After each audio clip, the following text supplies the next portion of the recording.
You're listening to Online Pet Health Podcasts with Dr. Megan Kelly. Continuing education for veterinarian rehabilitation therapists. Learn more at onlinepethealth.com. Hey vet rehabbers, welcome to the Veterinary Rehabilitation Podcast. I'm your host, Dr. Megan Kelly, and today I've got Nicholas Granger. He's from Bristol in the UK, and he is a specialist veterinary neurologist. Welcome, Nicholas. Thanks for joining me. Thank you very much for inviting me. Nicholas, tell me a little bit about the work that you're doing at the moment. So at the moment, I work as a veterinary neurologist and neurosurgeon in a private hospital in Bristol. For a company called CVS, and I also spend some of my time keeping some academic work going with the University of London at the RVC, the Royal Veterinary College. So I kind of try and find a balance between doing some practical clinical work, treating dogs and cats, but also keeping an eye on my research. Yeah, so your research is actually one of the reasons that I wanted to chat to you, because I saw a Facebook post about some research you're doing in incontinence in neurological cases. And obviously for vet rehab therapists, these are cases that we see often. And incontinence in these kind of cases is so important because if they are incontinent, often this can be a reason that our pet owners will actually choose to euthanize. So we could get them to spinal walk and they're walking, but the continual dripping of urine everywhere becomes such a problem. So we're going to dive into your research a little bit later, but I thought maybe just to start off with, if you could just give us some background, just some information about, and we could just have a little chat about some of the different types of incontinence that we can get. Yeah, sure. So I'm a neurologist, so I see cases with incontinence caused by damage to the brain or the spinal cord. And so the reason for their incontinence is very much neuro in my world.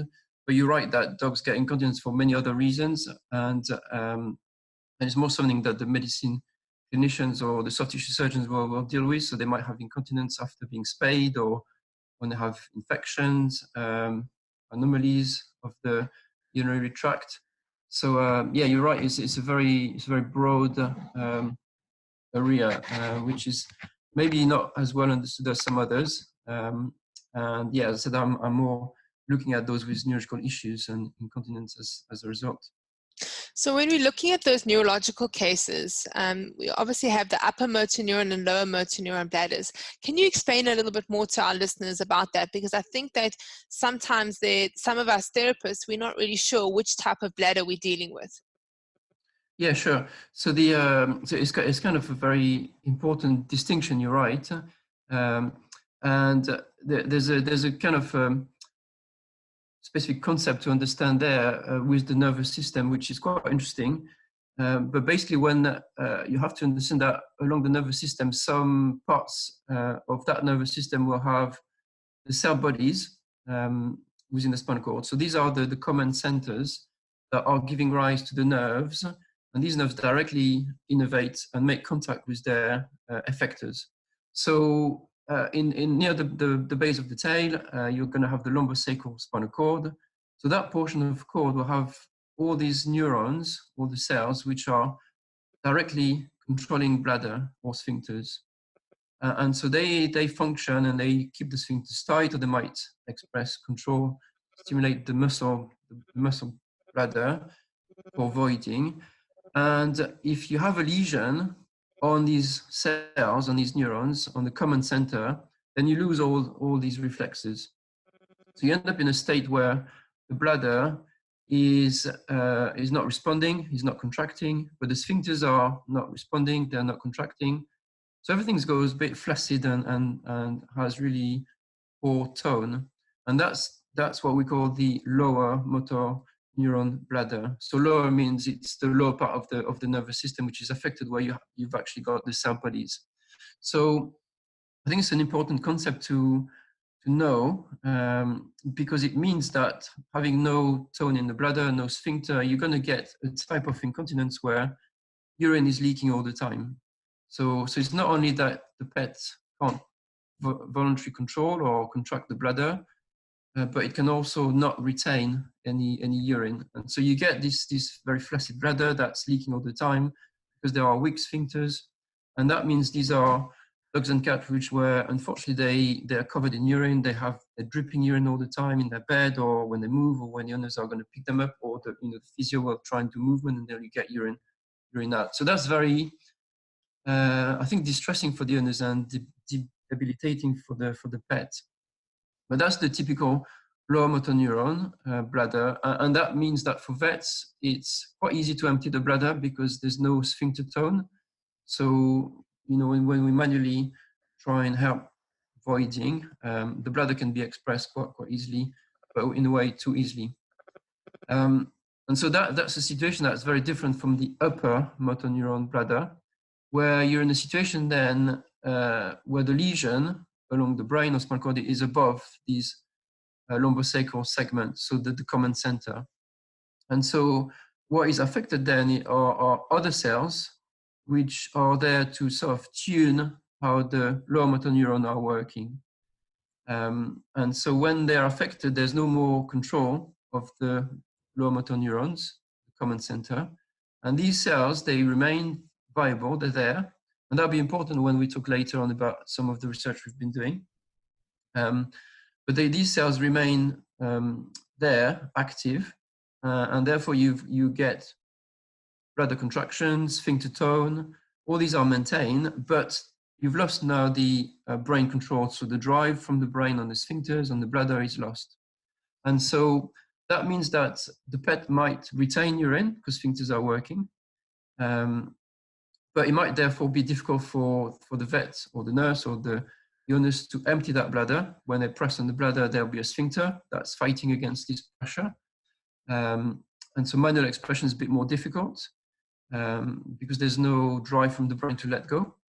But also it means that having this retention, the bladder gets bigger and bigger and bigger and never empties itself voluntarily. So you get more a stage of retention, building up of urine in the bladder, where and difficulties to empty it.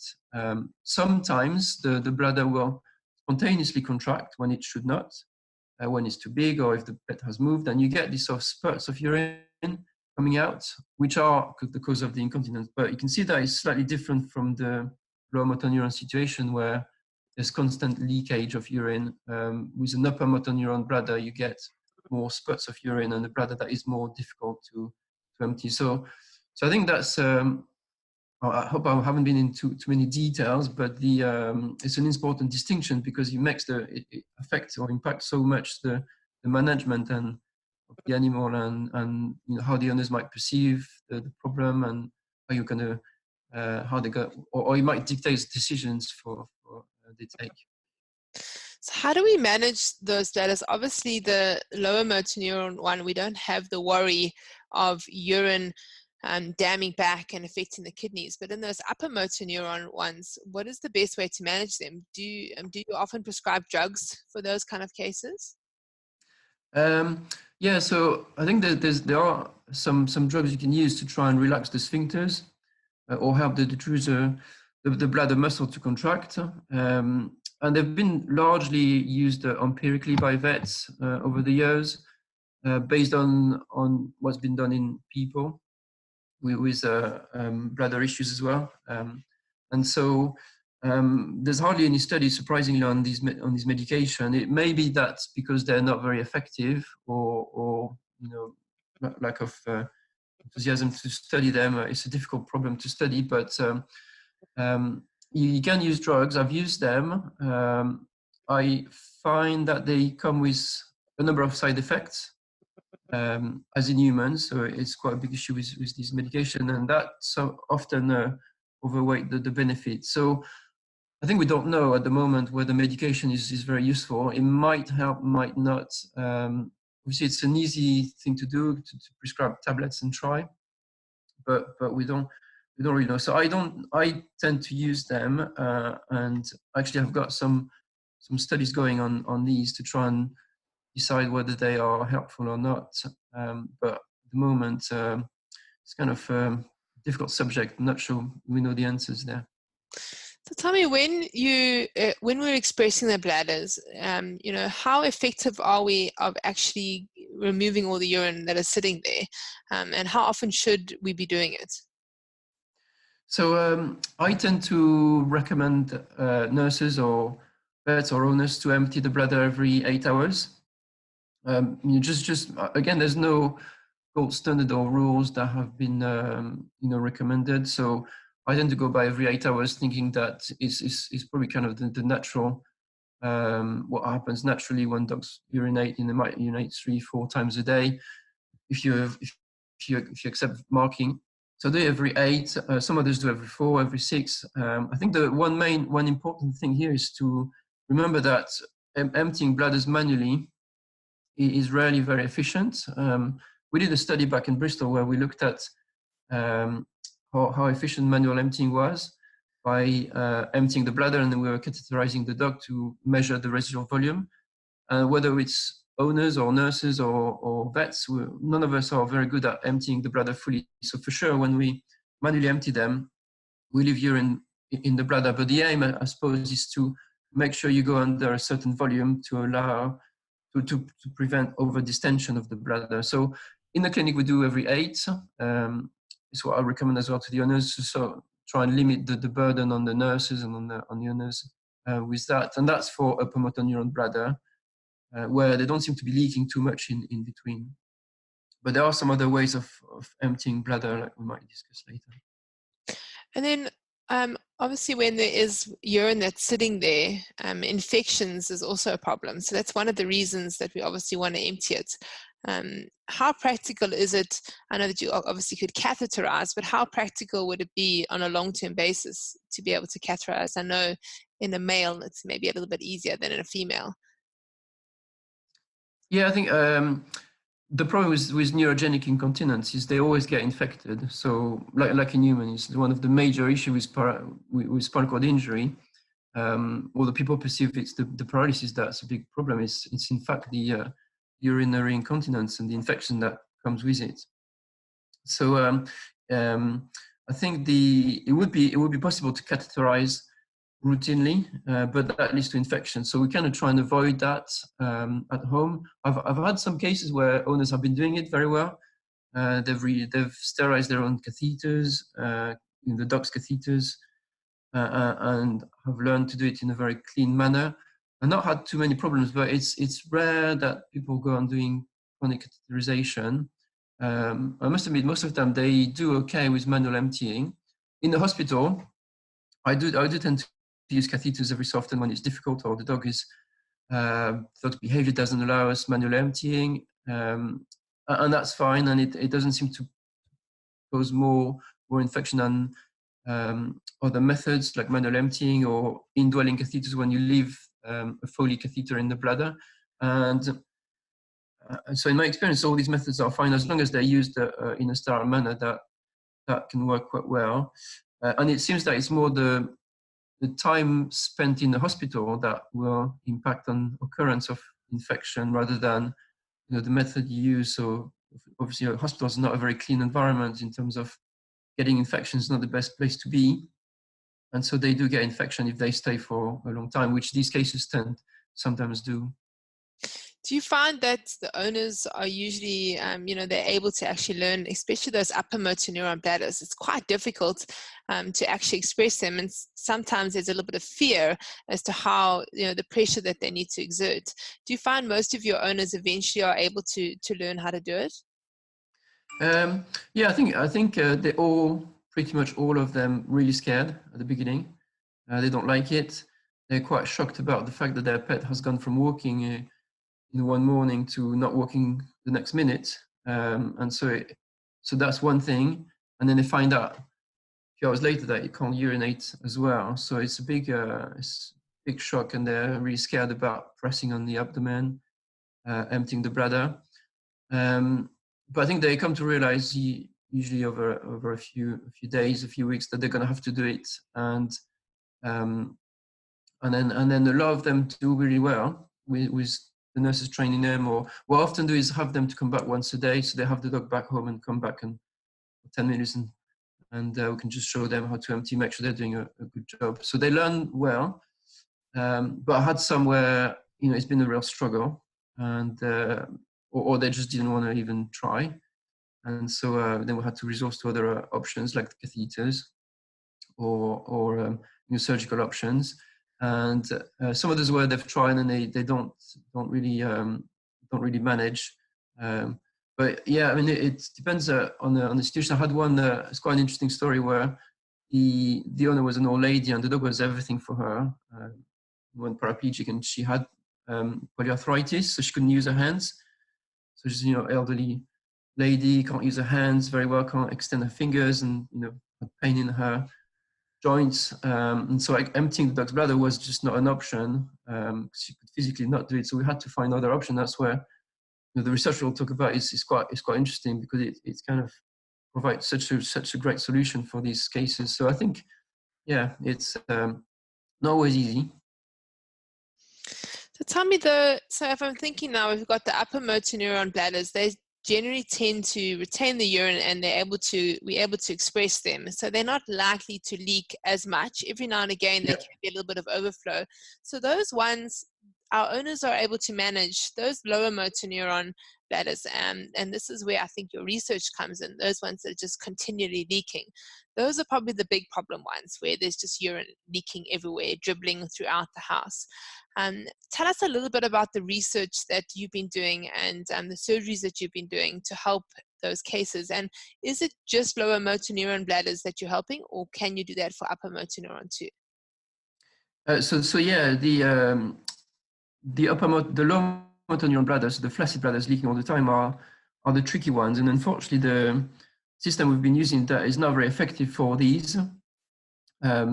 So the research we've been doing is for cases that have what we call a T3L3 or thoracolumbar lesion, so middle of the back lesion, or even higher up. But really, the system we've been researching works best for when you have bladder that is working but is not controlled by the brain. So it'd be ideal to be able to do it for the lower motor neuron bladder, like temporal injuries or fracture of the lumbar spine. But unfortunately, it doesn't work very well, because the nerves and the neurons, the cell bodies at that level, have been damaged. And so the research I've been doing really consists in exploiting these neurons and nerves and taking control of them remotely, instead of the brain doing that job. But yeah, it does. So it's not very effective for the upper motor neuron bladder. So for the lower motor neuron bladder. Yeah. So tell us exactly the operation that you do. So it's actually what you call something called a neuroprosthesis, that you actually implant into the sacral area. Is that correct? Yeah, that's right. So it's a small electrode. So it's made of metal, and that's what will convey the electricity. So there's a plus and minus, the cathode and anode. So two metal parts through which you're going to generate electricity, and that needs to come in contact with the nerves. So it's all embedded in silicone, and you need to have what we call a neuroprosthesis, so an interface between the metal part and the nerve, and these needs to be in contact. So that small part component is implanted on the sacral nerves. It's in the lumbosacral region. So some of your listeners might know lumbosacral disease, or might have come across lumbosacral disease. And so it's the lumbosacral region, so L7-S1, where you can gain access to the nerves reasonably simply through a laminectomy, expose these nerves and check they're all fine, and then tag on them this little electrode. We call that a book electrode, because it forms some gutters where you can slot nerves into. So we implant or tag the nerves onto this neuroprosthesis in the lumbosacral region. So we're below the lesion. The dog will have had a problem in the middle of its back, and then you do a second surgery later on these nerves to tag that implant. It's then connected to a small capsule with a cable that's all silicone embedded, and it all stays in the dog. That little capsule is then just under the skin, so the owners will be able to feel it once it's all healed and done. And so you can feel this love. It's like a 2p coin, really, or coin. You can feel under the skin. So there's a small bump, and that little capsule then is activated remotely with a remote system. If you're familiar with microchip readers, you put the microchip in the neck, and then you bring your reader close to the skin, and that gives you a number, and that's transduction of electricity, where you get a little magnet in the chip that is activated by the reader. Then the chip send a signal back to the reader, and you get a number. It's the same principle. We bring a remote close to the little chip under the skin. That creates electricity, then flows all along the cable to the neuroprosthesis, activates the nerves, and then you get the function going, which is here bladder voiding. It's amazing, absolutely amazing. And I mean, how many cases have you done this op on? So far we've done 25 dogs. So it's a decent number. Potentially,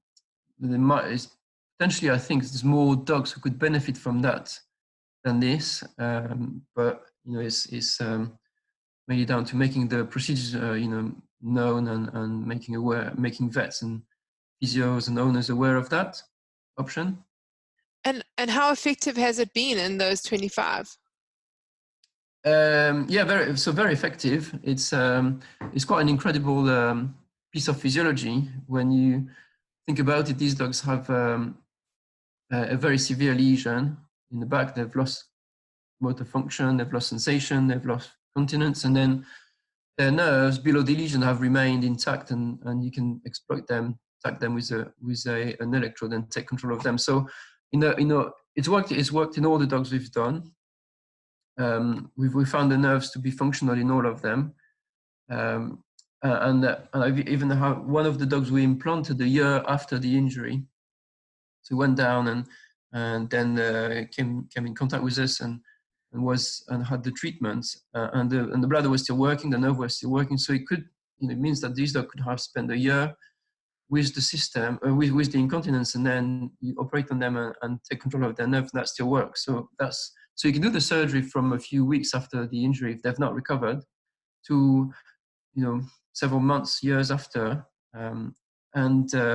So the complication we had is not that we had no complication. We did have complication in rare instances. The main one, we had a couple of dogs where we got infections, and it's like with any surgery. If you put in the body some foreign materials, then they are sterile and silicone embedded and all biocompatible, but you do get infection like with any surgery. So we had a couple of cases with infections, which you treat as we do with antibiotics and surgical procedures. So that's treatable, but disappointing when this happened, but it's part of that kind of procedure. So we had that, but in terms of function, that works on all of them really well. It's amazing, absolutely amazing. And then obviously, I mean, for the owners, it must be just such a pleasure from having to express to just putting a little remote there and then their dog urinates. So is there any difference in how the male and the female dogs have responded? It's an interesting question. Not really. I think I think we've done more males than females, probably because the males are maybe slightly more difficult to manage. But it works in the same way for both of them. So you're basically looking for more candidates now, so for more patients to do this op on. So for those of you that are listening, whether you're in Europe or in the UK, probably that's the closest that you're going to get, but you never know, maybe someone will be flying dogs over from South Africa to have the op. We will put Nicholas's contact details in the podcast notes for you. So Nicholas, this must obviously cost an absolute fortune to be able to develop this. So how is all this research funded and these ops that you've been doing? Because obviously it's still in the early days now. I would just mention back to your comment just a minute ago on the availability, that is something I developed with Nick Jeffrey back in Cambridge. So we had Nick had some funding at the time for that work, and he's a very well-known neurosurgeon and neurosurgeon, and he's practicing in Texas University at the moment. So he's also able to perform that surgery. And so for the US listeners or owners or physios, then that's available through him in the US as well. Kind of give us a nice option there. But yeah, I've done the surgery in different places in Europe and in the UK. And I mean, the aim was to, or is still to try and train other neurosurgeons or colleague neurosurgeons to do it. The procedure in itself is reasonably straightforward. There's a number of steps to go through in the surgery, but you know, it's doable for neurosurgeons. So I'm hoping we can, in time, get specialized centers to adhere to that technique and promote it or perform it for the pets. So yeah, you're right that it's this sort of work is expensive to develop, and so we were very lucky to get funding. And that was from the EPSRC, which is the Engineer Physical and Research Council in the UK, for that work back in Cambridge, who helped to develop that research and made that sort of work possible. Recently, we had some really good support from the ISRT, which is the International Spinal Research Trust in the UK. It's a little bit like Cancer Research UK, so it's a charity, but has been supporting spinal research for many years now, and you know, help us a great deal to continue to do the work on dogs. But one of the angle that this research has taken is that if we can find new treatments for pets, it might well be that they're applicable to humans. So obviously the ISRT is you know, is trying to help us exploit that view that treatment or research we do might help pets, but also humans, and vice versa. So it's kind of a very close link between spinal cord injury in dogs and humans. So are they not doing anything like this in humans at the moment? Yeah, so the neuroprosthesis we're using in dogs is actually a human system. The new part is the dog part, but the external components are a human system, and it's been known for decades. So it started with Brindley. It's called the Brindley device if you search for it in the 80s, 70s, 80s, where Brindley developed this system. So it is known and it's been used in people in the UK and in the world for a long time. The problem with the device is when you implant it, you take control of the bladder. But in humans, you have to cut some of the sensory nerves to be able for the system to work best.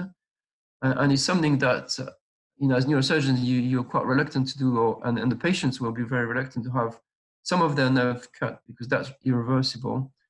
And you might have some humans where they still have some sensation and they don't want to lose that. So the system has some limitations. We don't need to do these rhizotomies, we call that, cutting sensory nerves in dogs. The system seems to work without, but in people it's a big limitation to the use of the system. And so there are some research that is ongoing, and that we're also contributing to try and develop systems and prostheses where we would be able to take control of the sensory nerves, not just the motor nerves. So one of the main issues we can't detect bladder fullness. We don't know when is the best time to empty the bladder, or are there ways to stop the bladder to contract spontaneously? And if we could detect contraction, we could block it in return. So really, the challenge for the next decade, I suppose, in incontinence and spinal cord injury is to design and find systems where we could take full control, motor and sensory, of the bladder, kind of create an artificial way of controlling bladder. Nicholas, thank you so much. That was really, really interesting, and you really are doing some exciting work, and I look forward to following you over the next few years. For those of you that are interested in sending any patients to Bristol, where Nick Granger is, in the description we'll just put some contact details, and then the contact in the United States is Nick Jeffrey. Nicholas also kindly shared a PubMed article, which is also in the description, and it's all about the whole surgical procedure. So go and check it out. Vet Rehabers, we are 2 weeks away from the Vet Rehab Summit, which is our 3-day online veterinary conference. The tickets are available at www.vetrehabsummit.com, and Online Pet Health members, you get free VIP access to the summit. Have an awesome day, guys. Hope to see you all at the summit. Cheers for now.